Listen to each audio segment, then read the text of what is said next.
Boa noite. Bom final de tarde.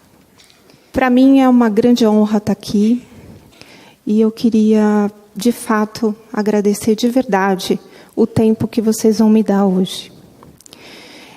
Eu sei que tem muita expectativa, né? A forma como eu fui recebida aqui mostra o quanto vocês estão dispostos a ouvir o que eu tenho para dizer e eu espero corresponder às expectativas. Eu fui convidada para falar sobre um tema que é o meu dia a dia, que é cuidar de pessoas que estão morrendo. Eu trabalho com cuidados paliativos e, desde a minha formação, a minha grande inquietude era o sofrimento dos pacientes que estavam no hospital, no ambulatório, dentro das enfermarias, percebendo o quanto essas pessoas sofriam e quanto ninguém se importava.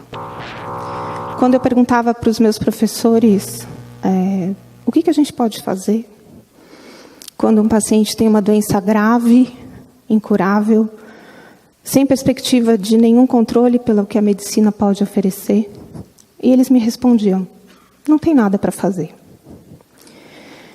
Eu cheguei a parar a faculdade, porque se não tinha nada para fazer pelas pessoas quando elas mais precisavam que algo pudesse ser feito, então não fazia sentido ser médico.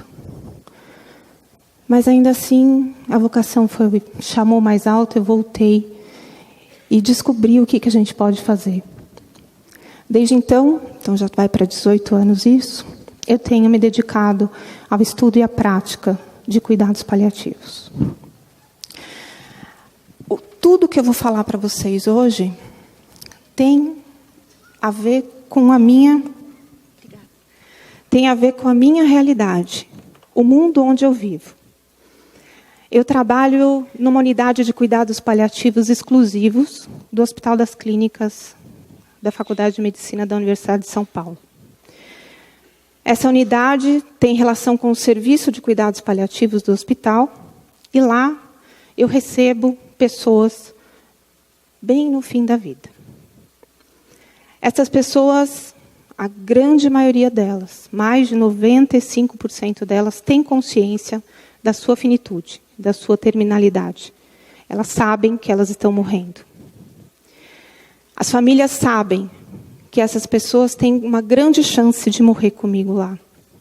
E elas não serão submetidas a nenhum tipo de intervenção agressiva. Elas não são reanimadas, elas não são transferidas para a UTI, elas não são intubadas, elas não recebem sondas e catéteres.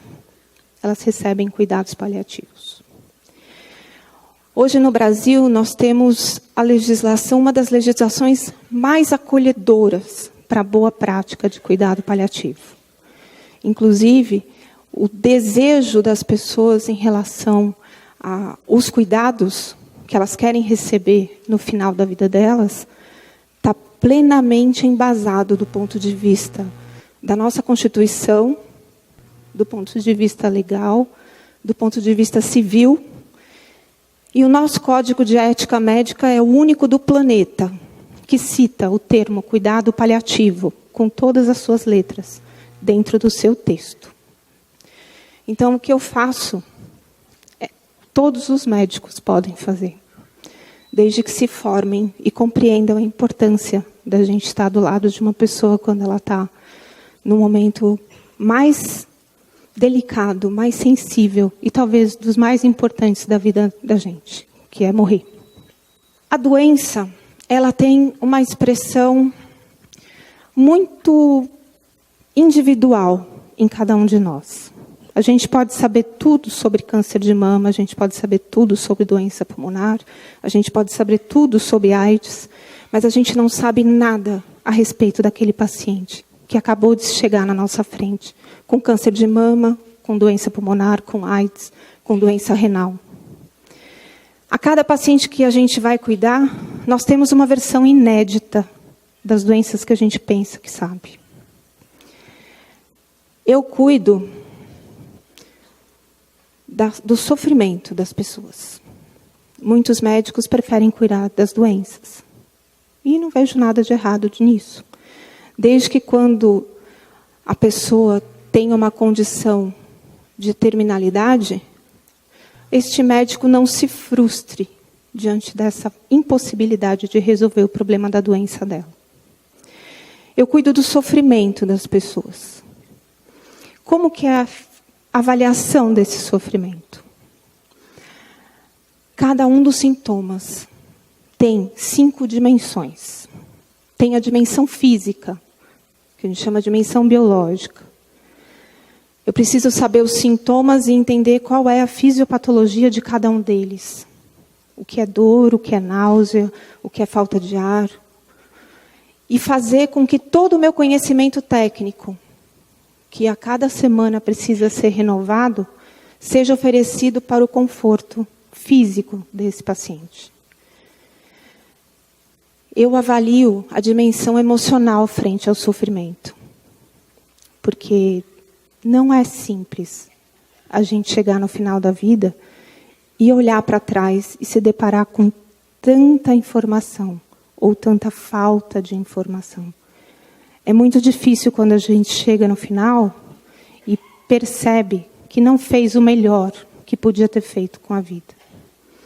Porque a maior parte das pessoas não tem a menor responsabilidade com o próprio tempo. E, consequentemente, não dedica nenhuma responsabilidade com o tempo do outro que está do seu lado. Eu avalio a dimensão social desse paciente. Toda a infraestrutura de amparo que ele pode ter no final da vida dele. Eu penso e avalio e cuido da família desse paciente. Porque ninguém adoece sozinho. Quando cada um de nós fica gravemente doente, as pessoas da nossa família nos acompanham nesse percurso, nessa jornada difícil. E eu avalio a dimensão espiritual do paciente. Para mim, a dimensão espiritual é um eixo que sustenta cada ser humano e o faz se relacionar consigo mesmo, com o outro, com a natureza, com o universo. E, na maioria das vezes, com Deus. Jamais poderemos dizer que um ateu não é um ser humano espiritualizado. Todas as pessoas viventes neste planeta são seres espiritualizados, espirituais na sua essência, no seu eixo. Esse eixo pode ser movimentado de várias formas. E no momento que a gente estiver morrendo, nós vamos nos dar conta o que move o nosso eixo. A morte é a maior experiência espiritual que um ser humano pode experimentar. Então, é bom que a gente se prepare para esse momento. Não tem nada que se aproxime dessa experiência no mundo da espiritualidade do que a morte. Absolutamente nada. No hospice, de janeiro de 2012 a dezembro de 2014, eu cuidei de 493 pessoas.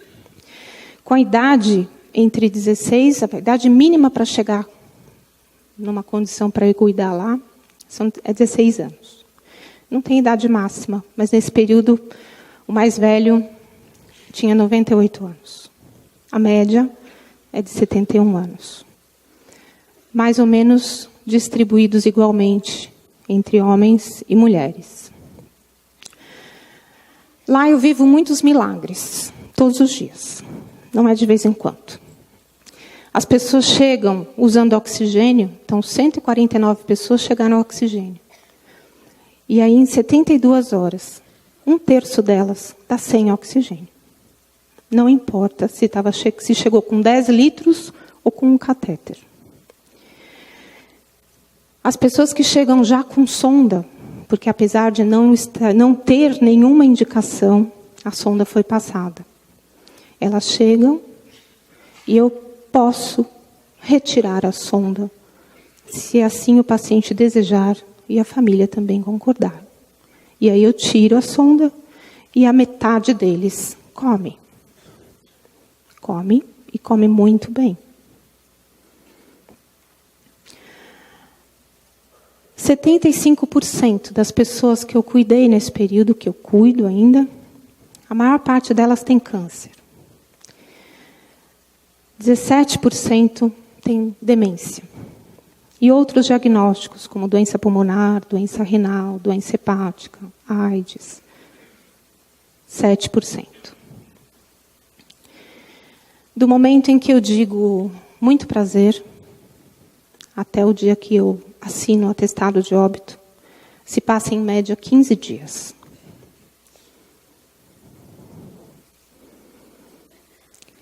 No entanto, ao contrário da experiência que eu tive em diversos hospitais, eu tive a oportunidade de trabalhar em hospitais muito bons em São Paulo, onde praticamente 100% dos pacientes morrem no hospital sedados. No meu pequeno mundo, só 2,8% dessas pessoas precisam de sedação paliativa contínua. Elas morrem serenas, tranquilas, com as famílias por perto, sem nenhuma expressão de sofrimento. Apenas 2,8% desses pacientes precisou de medicação para adormecer nesse momento final de vida. O grande mistério que envolve a morte como um dia de plenitude, na minha experiência, na minha percepção, está diretamente relacionado com a qualidade das pessoas que cercam esses doentes. Lá, quando o paciente chega, eu preciso saber muito mais do que a doença que ele tem. Eu preciso saber muito bem a doença que ele tem para saber o que me espera em relação ao controle dos sintomas que ele pode apresentar ao longo dessa internação. Como eu disse, a média é 15 dias. Mas eu já tenho pacientes que morrem algumas horas depois de chegar lá, e já tive pessoas que eu acompanhei por 6 meses, 7 meses. E que tinham ido para lá com a perspectiva de falecer em 2, 3 dias. Então eu tenho que saber quem é essa pessoa que chega. A recepção de um paciente no hospice, ela é cercada de uma alegria infantil, de fato. Que eu digo para os residentes, chegou o brinquedo novo. A gente tem que descobrir como é que funciona. Quem é esse paciente que chegou? Como ele sorri? Como ele está triste? Do que ele gosta? Do que ele não gosta? Quem é a pessoa que ele ama? Quem é a pessoa que o ama? Eu preciso saber do que ele tem medo. E, finalmente, eu pergunto o que ele quer fazer com o tempo dele. Uma das perguntas que eu tenho feito com certa frequência é o que ele espera de mim. A maior parte dos pacientes fica em silêncio quando eu faço essa pergunta. De tão inédita que isso parece. Algum médico pergunta para o seu paciente o que ele espera? A maior parte dos profissionais de saúde está tão envolvido com o seu próprio trabalho, com a sua própria perspectiva, que pouco se importa com o que o paciente espera. As pessoas pensam que os pacientes pedem a cura para mim. Eles não pedem. Eles sabem que a cura não vai chegar. A cura física, embora todos os seres humanos, inclusive os médicos, se apeguem de tal forma nessa perspectiva de que a cura é só física, que muitas vezes se perdem na importância do restante que compõe o ser humano. Eu digo para os residentes lá quando a gente consegue controlar a dor, a falta de ar, a náusea, o vômito do paciente, depois desse dia que a brincadeira começa. É aí que você vai descobrir a resposta para todas essas perguntas. Na faculdade, ninguém me ensinou o que é o processo ativo de morrer. Eu estou bem empenhada em procurar saber na medicina ocidental. Mas encontro pouquíssimas informações. O Eduardo Brueira, que é um médico que trabalha no MD Anderson, agora, nesse momento, está numa dedicação muito grande para avaliar os sinais da morte próxima. Os médicos confundem muito o processo ativo de morte com sepsemia. E é por isso que a maior parte das pessoas é levada para uma UTI. O processo ativo de morrer, eu aprendi com a medicina oriental. E ela explica tão bem que quase me deixa um pouco desmotivada em tentar procurar outra resposta. Porque essa é de uma maneira tão sublime, se encaixa em todos os momentos, em todos os pacientes que eu acompanhei, a perspectiva que eu aprendi na medicina oriental se encaixa. Teremos a dissolução dos 4 elementos. Na medicina oriental, nós somos feitos de 4 elementos: terra, água, fogo e ar. E no momento de morrer, nós temos que dissolver esses elementos. A terra é um pouco evidente. A gente está com o corpo adoecido, emagreceu. É a dissolução da terra. Dissolução da água. Existe uma menor produção de fluidos no nosso corpo. É fisiológico estar levemente desidratado no final da vida. Por isso que na UTI as pessoas morrem tão mal. Porque lá a gente toma litros e litros e litros e litros e litros de líquido. E isso é totalmente fora da natureza do processo de morrer. Depois a gente tem a dissolução do fogo, onde cada uma das nossas células toma consciência de que o fim está próximo. E com esta consciência, cada uma das nossas células trabalha com perfeição. Expõe, mostra o que ela tem que fazer, o que ela veio para fazer. Se você imaginasse que cada uma das suas células vai fazer o melhor, vai cumprir o seu destino, o que a gente sabe é que as pessoas melhoram. Todo mundo aqui já viu ou já ouviu falar da melhora da morte, a visita da saúde. A pessoa tem uma melhora inexplicável, que faz com que, de novo, os médicos caiam numa armadilha tão boba, que é o já que. Já que melhorou, vamos fazer a ressonância. Já que melhorou, vamos fazer a quimioterapia. Já que melhorou, a gente pode investir. Só que este tempo da dissolução do fogo vai nos servir para a gente mostrar para o mundo a nossa essência, o nosso melhor. E é nesse momento onde você tem as grandes declarações de amor, os pedidos de perdão, os agradecimentos. E que muitas vezes esses momentos são desperdiçados na vã ilusão de que aquilo significa uma possibilidade de cura. E finalmente a gente vai ter a dissolução do ar. Na dissolução do ar, nós vamos devolver para o universo, para Deus, o sopro que nos foi emprestado para que cumpríssemos a nossa missão na Terra. Esse sopro é o que há de divino em nós. A respiração é o movimento mais sagrado que existe dentro de nós. É o único processo biológico que consegue ser inconsciente ou consciente. Você não consegue controlar os batimentos do seu coração, nem os movimentos do seu intestino. Mas você consegue controlar a sua respiração. Mas se você esquecer de controlar a sua respiração, você continua respirando. O que há de divino em nós Pode ser inconsciente, pode ser consciente. Depende onde você coloca a sua atenção.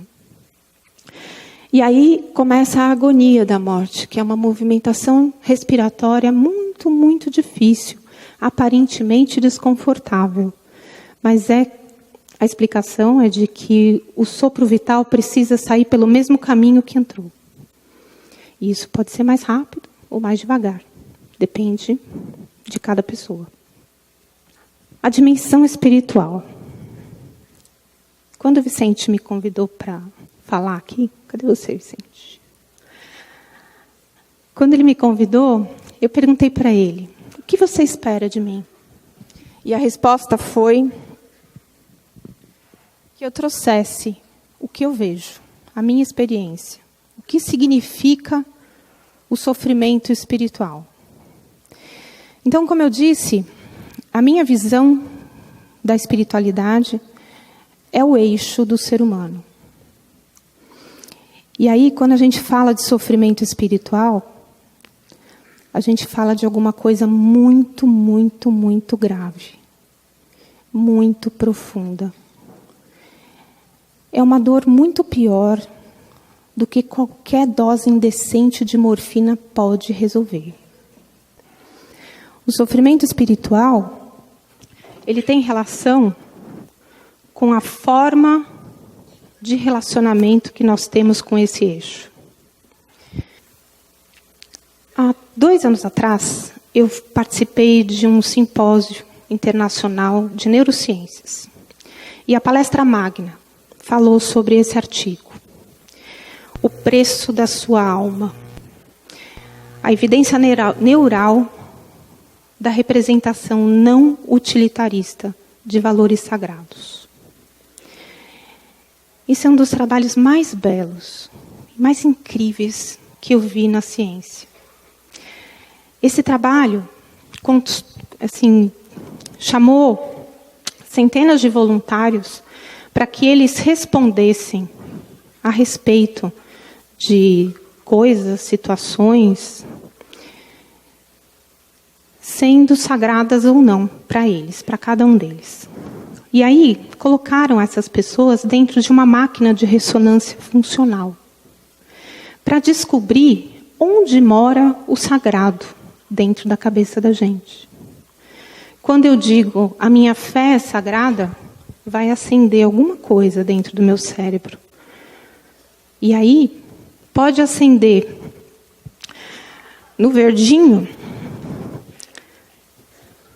E quando a gente fala do sagrado morando nessa imagem verdinha, nesse espaço, nós estamos falando de uma relação de custo-benefício.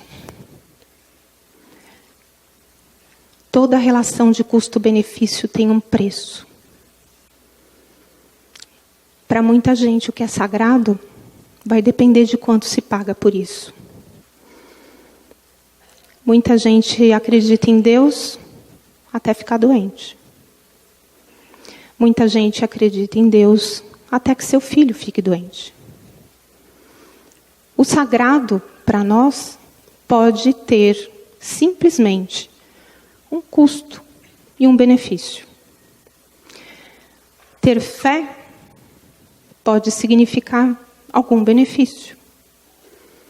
Quando a gente escolhe uma religião, muitas pessoas acreditam, quando escolhem uma religião, que estão se declarando privilegiadas. Elas terão algum benefício por seguirem aquele caminho. E aí, essas pessoas acendem o sagrado no lugar errado. As pessoas que consideram o sagrado como um valor do bem, porque é o bem que precisa ser feito, elas não fazem o bem porque vão se dar bem, ou fazem o bem porque pega bem, elas fazem o bem porque é o que tem que ser feito. Essas pessoas têm o seu sagrado nessas imagens verdinhas. E nesse espaço, não há preço. Haja o que houver. Esta pessoa vai considerar o sagrado, sagrado sempre. Não importa o que aconteça. Tem um lugar, nessa aula também descobri que tem um lugar na cabeça da gente que é nesse pontinho. Não sei se eu consigo. Não aparece ali. Aqui. Esse pontinho aqui, bem pequenininho, que acende quando a gente pensa na opinião do outro. Quando a gente fala que alguma coisa é sagrada, só porque a gente quer sair bem na fita. E aí, ironicamente, o médico que deu a aula falou: aqui é onde mora Deus. O pensamento de Deus está ali. Quando você pensa o que Deus diria desta situação, você está ativando esse pedacinho do seu cérebro. Quando você diz o que Deus pensa, você precisa saber que o pensamento é mais teu do que dele. Por isso que a gente tem que tomar muito cuidado com o que a gente diz em nome dele, com o que a gente faz em nome dele. Um dos maiores sofrimentos espirituais que existem no final da vida é causado por uma pessoa de referência para nós que chega na nossa cama e diz: tenha fé. Se você tiver fé, você vai ser curado. Se você tiver fé, o seu filho será curado. Essa é a maior lança que a gente pode colocar dentro do coração de uma pessoa que está morrendo. Porque com ou sem fé, todo mundo aqui vai morrer. Sendo bom ou sendo mal, todo mundo vai morrer. Sendo ético ou não ético, todo mundo vai morrer. Não importa a escolha que você faça ao longo da sua vida. O seu destino é a morte. Nesta vida aqui, todo mundo vai morrer. Todos vão conseguir chegar na reta final. É muito importante que a gente tenha consciência de que cada passo que nós damos, cada minuto que contou no relógio, cada hora que passou, cada aniversário que a gente comemorou, a gente está mais perto desse dia. E Deus permita que a gente tenha pessoas ao nosso lado que saibam se calar quando o momento pedir silêncio. E saibam o que dizer quando existe alguma coisa a ser dita. Eu digo que no período que precede a morte, as pessoas perdem todos os véus, todas as máscaras caem. Não há nada mais importante do que viver aquele dia que você está vivo. A morte é a nossa maior revelação. Se você pensar na sua morte, você vai conseguir ter lucidez e discernimento para fazer as suas escolhas de uma maneira verdadeira. Não baseado naquilo que os outros esperam de você, ou que os outros mandam você fazer, ou que você acha que vai ser importante fazer. É aquilo que o seu coração pede para ser feito. Estar ao lado de alguém durante essa preparação é a maior intimidade que pode existir entre dois seres humanos. É muito mais íntimo do que sexo. Muito mais íntimo do que confidência. Quando você está diante de uma pessoa que está morrendo, ela te enxerga absolutamente transparente. Não se aproxime de alguém que esteja morrendo se você não for capaz de olhar nos olhos dela para ver o que ela está vendo de você. Ela é um espelho. Cuidar de alguém é o ato mais sublime de uma conexão humana. Curar alguém é algo que pode pressupor um poder que a gente não tem. Nenhum médico tem autoridade para se sentir superior a qualquer um à sua volta. Cada paciente, cada pessoa que a gente cuida, não importa a doença que ela tenha, não merece o nosso julgamento e nem a nossa condenação. Se a gente se dispõe a estar ao lado de uma pessoa no final da vida dela, pressupõe-se a necessidade do respeito e do entendimento da grandiosidade daquela pessoa que a gente está cuidando. Porque ela é corajosa, sim. O verdadeiro herói não é aquele que escapa da morte. O verdadeiro herói é aquele que está presente dentro de si mesmo quando a morte chega. É só assim que a gente vai ser digno de estar do lado de uma pessoa que está morrendo.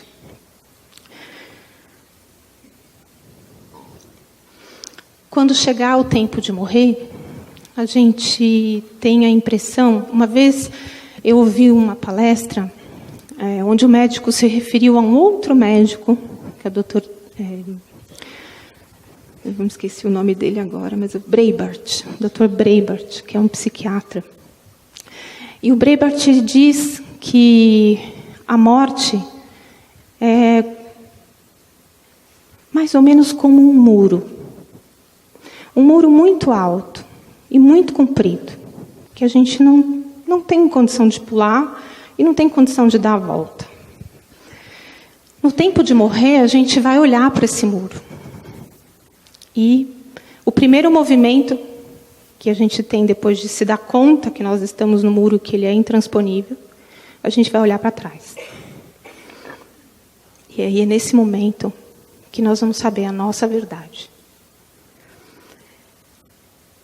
A relação que a gente tem com Deus é uma relação que vai se revelar nesse momento do encontro com a morte. Se a relação que nós temos com Deus é uma relação de vaidade, onde a gente tem que fortalecer a autoestima de Deus o tempo todo, engrandecendo, e louvores, e preces, e orações, e cantos. Se a gente tem uma relação de baixa autoestima, que Deus é um ser de baixa autoestima que precisa de elogios o tempo todo, a gente vai tentar negociar com Ele. E aí a gente vai entender por que muitas vezes as relações com a espiritualidade significam relações de poder. A gente quer mandar em Deus. A gente faz as orações não pelo melhor, a gente faz com a nossa vontade. E de uma maneira muito hipócrita, acaba rezando o Pai Nosso e fala: seja feita a vossa vontade, desde que seja a minha. Porque se não for a minha, tem alguma coisa errada com a nossa relação. Eu cumpri todos os itens pequenininhos, todos os preceitos, os dogmas, as regras, mas aí Deus não está fazendo a parte dele. Eu era escolhida, eu era privilegiada. Como assim eu estou com câncer? Como assim meu filho está morrendo? Como assim eu peguei AIDS do meu marido?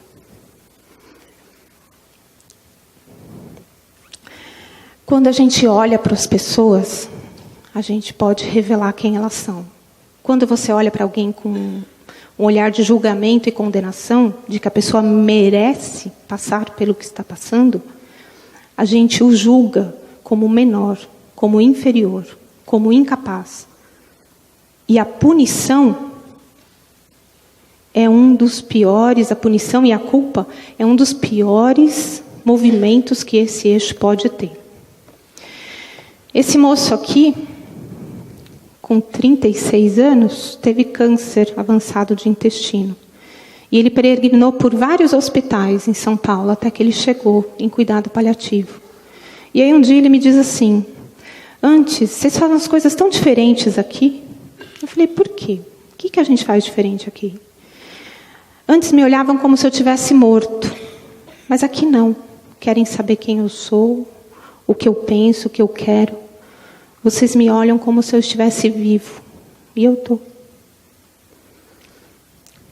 Qual é a nossa capacidade de olhar para os nossos pacientes, para as pessoas que a gente conhece que estão morrendo, e olhar para a vida que tem dentro delas? A gente olha com pena. E seria melhor que se a gente tivesse ódio, porque não tem nada que destrua mais uma alma do que a pena. É muito triste quando eu escuto alguém falar: coitado. Essa senhora chegou com encefalopatia anóxica. E todos os dias eu examinava ela conversando com ela. Até que um dia ela acompanhou o meu movimento. E ela foi melhorando. E aí ela voltou a falar. Ela estava tão bem um dia que eu cheguei e falei: oi, minha linda, você está tão bem hoje? E ela responde para mim: parece que sim, parece que sim. 4 meses depois de ser dada como cuidados paliativos exclusivos, ela não recebeu nenhum tipo de tratamento complexo. No entanto, ela está acompanhada agora no ambulatório. Ali, não sei se dá para ver direito, está dançando leco-leco.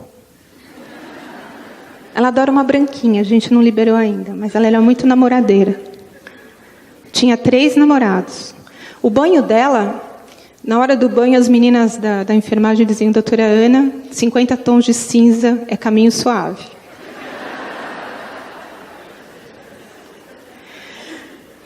É possível ter saúde na morte? Eu digo que sim. Quando eu fui trabalhar no hospice, eu tirei meu diploma da parede e fiquei em silêncio por 1 ano. Joguei todas as minhas aulas fora, porque a medicina não me ensinou absolutamente nada sobre o que é vida. Me ensinou sobre doença, e mesmo assim me enganou. Esse moço, aos 44 anos, um câncer de trato gastrointestinal, que tomava todas as vértebras e invadiu a medula óssea dele. Ele era testemunha de Jeová, então ele não receberia sangue. Foi respeitado. Foi levado lá para o hospice, para falecer em pouquíssimo tempo, porque a hemoglobina dele era 6 quando ele chegou. Passaram-se 5 semanas. E ele estava tão bem que ele perguntou para mim: doutora Ana, eu sei que eu estou em cuidado paliativo, mas eu estou tão bem aqui. Não deixa de passar pela minha cabeça a possibilidade de um milagre. Será que a gente pode colher um hemograma? Falei: claro, Paulo. Até pela minha cabeça passava a possibilidade de um milagre. E aí o hemograma que chegou foi esse. 3,2 de hemoglobina. Sem a criatura se queixar de cansaço. Ele tomava banho sentado, para não dizer que estava todo perfeito, mas ele tomava banho sozinho.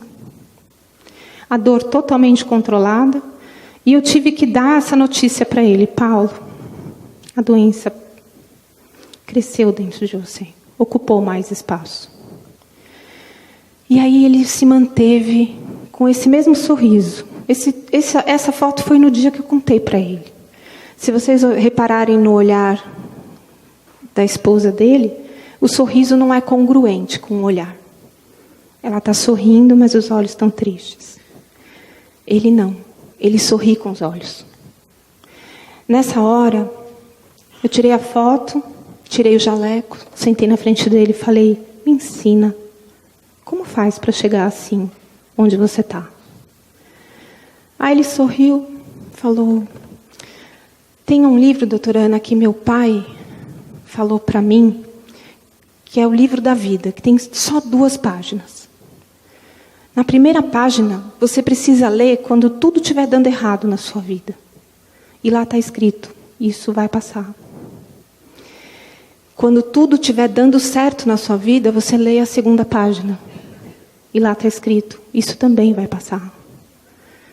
Isso eu aprendi quando era adolescente. E eu vivi a minha vida desse jeito. Então agora eu posso ir.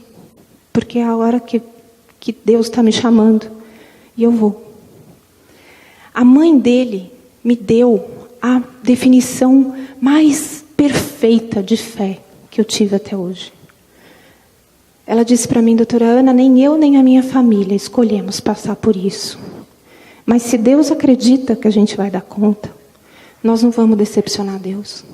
A gente vai passar. E eu tenho certeza que Ele vai nos ajudar muito a dar conta de passar por isso. Nós somos seres em evolução. Uma vez eu li que o ser humano está sendo transformado biologicamente para uma nova etapa da evolução.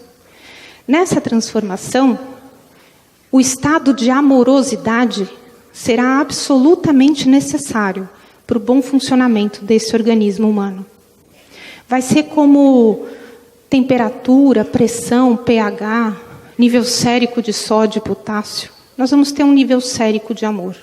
Um estado de energia, de amorosidade, que sem ela, nada vai funcionar no nosso corpo.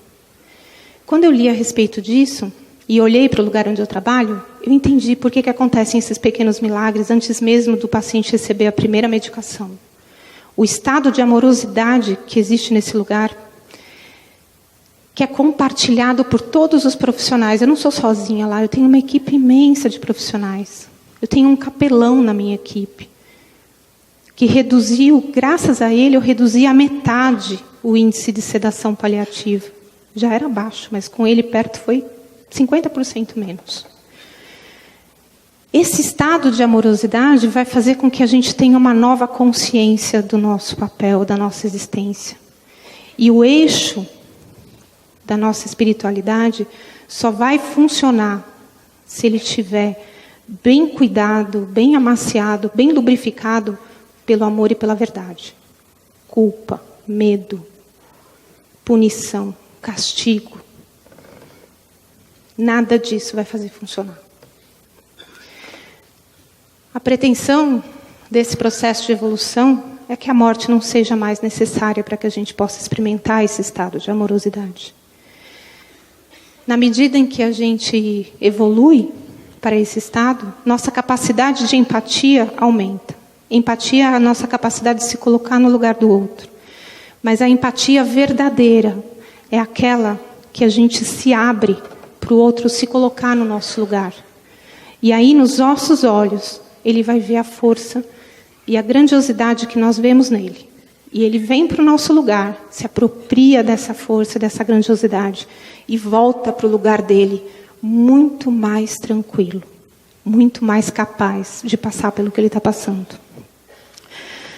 É preciso fazer o bem, porque é o que precisa ser feito.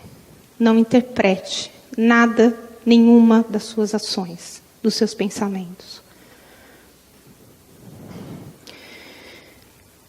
O profissional de saúde, em especial os médicos, a gente precisa vibrar integridade, verdade, respeito pelo nosso paciente. A gente tem que colocar em cada gesto, a gente tem que tocar cada paciente como quem toca o coração de Deus. A gente tem que ouvir cada paciente como quem estivesse prestando atenção num Deus que está a fim de falar com a gente. Nós temos que falar com o paciente com o respeito, com o cuidado com a palavra, como se a gente estivesse falando no ouvido de Deus. Porque só desse jeito a gente consegue fazer com que esse ser humano seja pleno até o último dia da vida dele. E que esta vida aqui, que a gente tem aqui, tem que fazer sentido. Quando você me olha, o que você me vê? Como você me vê? O que você vê? Quando o teu paciente te olha, o que ele vê? Eu me lembro na faculdade de pouquíssimos professores que me inspiraram. E eu lembro de muitos que me ensinaram exatamente como não ser médico. E eu me lembro de cada aula desses mestres das avessas. Quando você vira as costas no consultório, o que teu paciente diria de você? Você está dando valor para o tempo dele? Ou você acha que ele merece passar por aquilo? Faz parte da evolução dele. Se ele encontra no seu olhar o julgamento e a condenação, não espere que você consiga tirar um sorriso da boca dele. Não aguarde isso. Tomando muito cuidado com o que se diz. Porque a palavra mal utilizada é um veneno que pode matar a alma. A arte se antecipa à ciência e à filosofia. E Emmanuel de Barros diz: não pode haver ausência de boca nas palavras. Nenhuma fique desamparada do ser que a revelou. Quando eu digo alguma coisa para um paciente, para uma família, o que eu digo tem poder. E eu tenho que respeitar esse poder. Porque o dia que eu me envaidecer com este poder, eu perco isso. Todo mundo que se acha está completamente perdido. O primeiro passo para você saber o que dizer é saber quem é você. E muitas vezes a gente vai saber quem nós somos pelo olhar da pessoa que a gente está cuidando. Porque, como eu disse, na morte seremos muito lúcidos. Você quer pedir um conselho bem claro, bem objetivo, bem lúcido? Pergunta para alguém que está morrendo. Ele realmente vai te responder o que é a verdade. E aí, quando ele olha para você, ele te revela. E é nesse momento da empatia, da troca, da conexão, do meu mais profundo eu, no limite do eu e no não eu, quando eu olho para o paciente, eu tenho que encontrar esse pedaço dentro de mim. Porque é só assim que eu consigo fazer com que ele encontre o dele. A gente passa a vida se desconectando. Na morte a gente vai saber quem nós somos. E aí acontece essa conexão. Acontece esse sagrado. É no limite do eu e do não eu que é o reino do céu. É lá, nesse lugar. E é ali que você vai conhecer o que é realmente sagrado para você e para o seu paciente. A maior caridade não é dar para os outros aquilo que você tem. A maior caridade é você dar para o outro aquilo que você é. Se você não está valendo grande coisa, é melhor buscar outra coisa para fazer da vida. Porque não dá para cuidar de alguém se você não sabe quem você é. Você vai se dar, você vai dar seu tempo, ou você vai sequestrar o tempo do outro para ele te valorizar. A Vera, que é filha do seu Hilário, deu a melhor definição de cuidados paliativos que eu já vi na vida. Ela disse assim: cuidado paliativo é tratar e escutar o paciente e a família. É dizer sim sempre a algo que pode ser feito, da forma mais sublime e amorosa que pode existir. É um avanço da medicina. Hoje a gente está no dia de Corpus Christi. E eu queria ler para vocês um texto que um dos pouquíssimos mestres amados que eu tive na faculdade escreveu. Dr. Paulo Saldiva, quem fez faculdade de medicina na USP, vai lembrar do pepino. E ele escreveu o seguinte, a respeito do corpo de Cristo. A gente não pode julgar aquilo que a gente ainda não é capaz de ver. Então, quando a gente fala do corpo de Cristo, ele fala assim: eu vejo em cada ser humano que examino o corpo de Cristo. Eu vejo chagas, tumores, martírios, como foram presentes no corpo de Cristo. Eu vejo lesões que, ao contrário do Cristo, não foram provocados por uma lança, mas pela força da desesperança, em busca de uma equidade inatingível. Eu vejo o sangue da Santa Aliança, que escorre na mesa de autópsia, como sangue a se esvair no corpo de Cristo. Vejo a redenção da morte, que nos salva dos martírios terrenos, para aqueles que viveram à margem da vida, como foi previsto nas Escrituras para o corpo de Cristo. Eu vejo em cada corpo um legado, bem diferente da imagem do pecado que nos foi imputado por algo que nunca cometemos. Vejo em cada órgão a conta de um rosário, em cada doença como parte de um calvário, assim como foi para o corpo de Cristo. Eu leio em cada corpo o relato dos pecados, estes não produtos da ação ou de pensamentos, mas sim o resultado dos sofrimentos que não pertencem à alma, mas sim ao terreno exercício do viver. O corpo de Cristo habita em cada corpo que examino. Que o divino traga-lhes o conforto que não conseguiram em vida. Que o viver desses dias bicudos permita que mantenhamos conosco, bem vivo, o corpo de Cristo.